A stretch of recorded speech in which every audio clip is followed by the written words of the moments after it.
പാക് പ്രകോപനം തുടരുന്ന പശ്ചാത്തലത്തിൽ അമൃത്സറിലും ഭട്ടിൻഡയിലും റെഡ് അലേർട്ട് പ്രഖ്യാപിച്ചിട്ടുണ്ട്. ജനങ്ങൾ വീടുകളിൽ സുരക്ഷിതരായിരിക്കണം എന്നാണ് നിർദ്ദേശം. വിനീത വി വിവരങ്ങളുമായി ചേരുന്നുണ്ട്. വിനീത, ഇന്നലെ രാത്രിയിലും ഇന്ന് പുലർച്ചെയുമൊക്കെ അതിർത്തിയിൽ പാക് പ്രകോപനം ഉണ്ടായിരുന്നു. അതിൻ്റെ ഭാഗമായുള്ള ജാഗ്രതയും ശക്തമായ തിരിച്ചടി സൈന്യത്തിൻ്റെ ഭാഗത്തുനിന്ന് ഉണ്ടാവുന്നതുമൊക്കെ നമ്മൾ കണ്ടു. അതിനുശേഷമുള്ള മണിക്കൂറുകളിൽ അതിർത്തികൾ പൊതുവെ ശാന്തമായിരുന്നു എന്നാണ് മനസ്സിലാക്കുന്നത്. ഇപ്പോൾ ഈ ജാഗ്രതയുടെ ഭാഗമായിട്ടുള്ള റെഡ് അലേർട്ട്, അതിൻ്റെ വിശദാംശങ്ങൾ എന്താണ് വിനീത വി? തീർച്ചയായും ടി കെ, സ്ഥിതിഗതികൾ വളരെ കൃത്യമായി തന്നെ നിരീക്ഷിക്കുകയാണ്. ഏതെങ്കിലും ഘട്ടത്തിൽ ഒരു അടിയന്തര ഘട്ടം ഉണ്ടാവുകയാണെങ്കിൽ അതിനാവശ്യമായിട്ടുള്ള സജ്ജീകരണങ്ങളും എല്ലാ മേഖലകളിലും ഒരുക്കിയിട്ടുണ്ട്. കഴിഞ്ഞ ദിവസമാണ് ഈ അതിർത്തി പങ്കിടുന്ന ജില്ലകളിൽ 10 മന്ത്രിമാർക്ക് കൂടി ചുമതല നൽകിയിട്ടുണ്ടായിരുന്നത്. അതുകൊണ്ട് തന്നെ ഏതെങ്കിലും രീതിയിൽ ആളുകൾക്ക് ഏതെങ്കിലും തരത്തിലുള്ള ബുദ്ധിമുട്ടൊക്കെ ഉണ്ടാവുകയാണെങ്കിൽ അതുമായി ബന്ധപ്പെട്ടുകൊണ്ടുള്ള കൃത്യമായിട്ടുള്ള നിർദ്ദേശങ്ങൾ നൽകുന്നതിന് എല്ലാ സജ്ജീകരണവും ഏർപ്പെടുത്തിയിട്ടുണ്ട്. ഇപ്പോൾ നമുക്ക് ലഭ്യമാവുന്നത് ഈ 2 മേഖലകളിൽ 2 ജില്ലകളിൽ അമൃത്സറിലും ഒപ്പം തന്നെ ഭട്ടിൻഡയിലും റെഡ് അലേർട്ട് പ്രഖ്യാപിച്ചിരിക്കുന്നു എന്നുള്ളത് തന്നെയാണ്. ആളുകൾ അവരവരുടെ വീടുകളിൽ തന്നെ സുരക്ഷിതരായി തുടരുക എന്നൊരു നിർദ്ദേശമാണ് നൽകിയിരിക്കുന്നത്.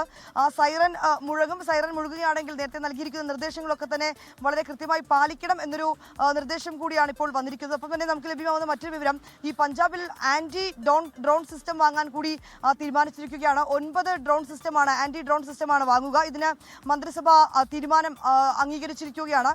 51 കോടി രൂപ ചെലവിൽ ഇത് വാങ്ങാനാണ് തീരുമാനിച്ചിരിക്കുന്നത്. കാരണം കഴിഞ്ഞ ദിവസങ്ങളിലേക്കടക്കം ഈ അതിർത്തി പങ്കിടുന്ന മേഖലകളിൽ അമൃത്സറിലും ഒപ്പം ഭട്ടിൻഡയിലും ഈ നമ്മൾ പറഞ്ഞ പത്താൻകോട്ടിലും ഒക്കെ വലിയ രീതിയിൽ, ഫിറോസ്പൂരിലും ഒക്കെ വലിയ രീതിയിൽ ഡ്രോൺ ആക്രമണമൊക്കെ തന്നെ നടന്നിട്ടുണ്ടായിരുന്നു. ഇതിങ്ങനെ ആക്രമണം വർദ്ധിച്ചു വരുന്ന സാഹചര്യത്തിലാണ് ഈ ആന്റി ഡ്രോൺ സംവിധാനം കൂടി വാങ്ങാൻ ഇപ്പോൾ തീരുമാനിച്ചിരിക്കുന്നത്. ഇന്ന് രാവിലെയും അതിർത്തി മേഖലകൾ കേന്ദ്രീകരിച്ചുകൊണ്ട് പാകിസ്ഥാന്റെ ഒരു ആക്രമണം ഉണ്ടായിരുന്നു. ഗുരുദാസ്പൂരിൽ രാവിലെ 4:45 വലിയൊരു സ്ഫോടന ശബ്ദം കേട്ടു എന്നാണ് പറയുന്നത്. അവിടെ ആ മേഖലയിൽ വലിയൊരു ഗർത്തം രൂപപ്പെട്ടിട്ടുണ്ട്. എന്താണ് അതിന് പിന്നിൽ എന്നുള്ള കാര്യത്തിൽ ഇനി കൂടുതൽ വ്യക്തത വരേണ്ടതായിട്ടുണ്ട്. വലിയൊരു ശബ്ദം കേട്ടുവെന്ന് അവിടെയുള്ള പ്രദേശവാസികളൊക്കെ തന്നെ പറയുന്നുണ്ട്. തുടർന്ന് പഞ്ചാബ് പോലീസ് സ്ഥലത്തെത്തി സ്ഥിതിഗതികളൊക്കെ തന്നെ അവർ വിലയിരുത്തിയിട്ടുമുണ്ട്. ആളുകൾ സുരക്ഷിതമായി കഴിയണം എന്നൊരു നിർദ്ദേശമാണ് നൽകിയിരിക്കുന്നത്.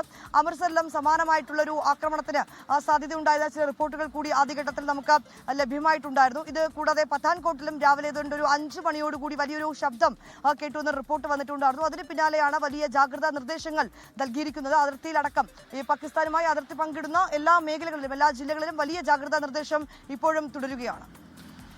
പഞ്ചാബിലെ അതിർത്തി മേഖലയിൽ നിന്ന് വിശദാംശങ്ങൾ പങ്കുവയ്ക്കുകയായിരുന്നു വിനീത വി. പഞ്ചാബിൽ ആന്റി ഡ്രോൺ സിസ്റ്റം വാങ്ങാൻ തീരുമാനിച്ചിരിക്കുന്നു. 9 ആന്റി ഡ്രോൺ സിസ്റ്റം വാങ്ങാനാണ് തീരുമാനമായിരിക്കുന്നത്. മന്ത്രിസഭാ യോഗം ഇത് സംബന്ധിച്ച തീരുമാനം കൈക്കൊണ്ടിരിക്കുന്നു.